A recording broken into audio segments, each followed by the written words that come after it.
Shalom, kekasih Tuhan. Senang dapat berjumpa kembali di dalam acara Saat Teduh pagi hari ini. Mari kita tundukkan kepala kepada Tuhan. Bapa di dalam surga, kami mengucap syukur oleh karena kasih dan kemurahan-Mu, kami boleh berada sebagaimana ada. Pada saat ini kami mau merenungkan sabda kebenaran-Mu. Kiranya Roh Kudus akan pimpin kami semua. Dalam nama Tuhan Yesus Kristus kami berdoa dan mengucap syukur. Amin. Kita akan bersama-sama membuka firman Tuhan dari Pengkhotbah pasal yang keempat, ayat yang ke-9 sampai ayat yang ke-10. Firman Tuhan berbunyi sebagai berikut. Berdua lebih baik daripada seorang diri, karena mereka menerima upah yang baik dalam jerih payah mereka. Karena kalau mereka jatuh, yang seorang mengangkat temannya, tetapi wahai orang yang jatuh, yang tidak mempunyai orang lain untuk mengangkatnya. Amin. Kekasih Tuhan, kadang kekuatan muncul saat kamu tahu bahwa kamu tidak seorang diri. Kalimat ini saya temukan di balik foto 3 orang anak perempuan yang sedang berangkulan.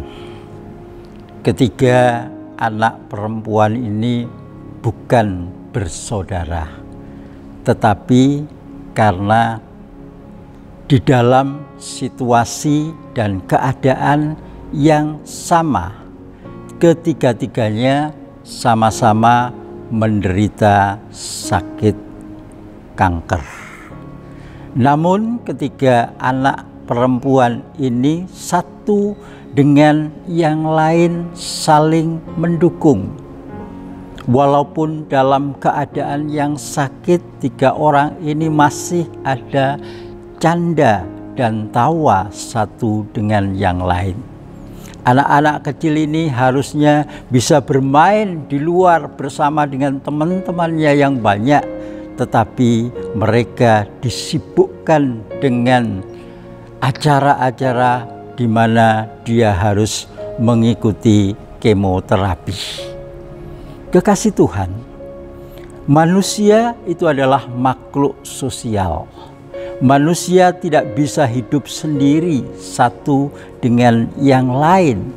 Manusia selalu membutuhkan orang lain di dalam kehidupan ini. Suatu contoh, kalau saat sekarang ini kita bisa memakai baju sebagaimana yang kita pakai ini, kita juga membutuhkan orang lain. Kalau saat sekarang ini kita bisa menikmati suatu makanan yang lezat, itu juga karena bantuan daripada orang lain.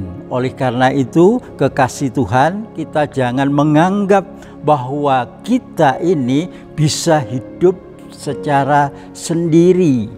Walaupun pada saat sekarang ini kita menjadi orang yang memiliki harta kekayaan yang banyak, maka harta kekayaan yang banyak itu tidak akan bisa berbagi suka dan duka dengan kita semua. Tetapi kalau sesama kita manusia, walaupun sesama kita itu adalah orang-orang yang kita anggap bodoh, sesama kita itu adalah orang-orang yang tidak kaya, orang-orang yang miskin, orang-orang yang tidak punya kedudukan dan jabatan, tetapi sesama kita ini bisa kita ajak untuk bekerja sama, di mana sesama kita ini akan bisa memberikan nasihat, akan memberikan pertolongan, memberikan bantuan bagi kita semua.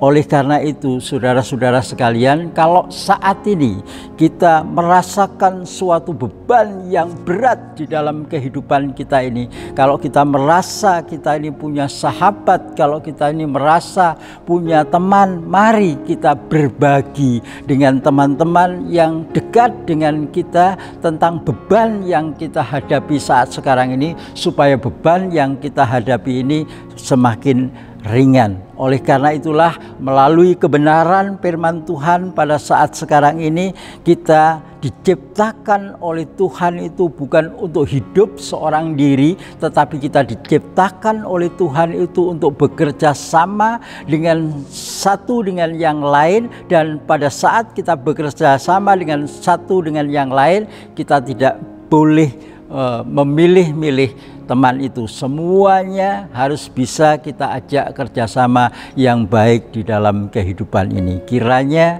melalui kebenaran firman Tuhan ini, kita akan senantiasa diberkati oleh Tuhan.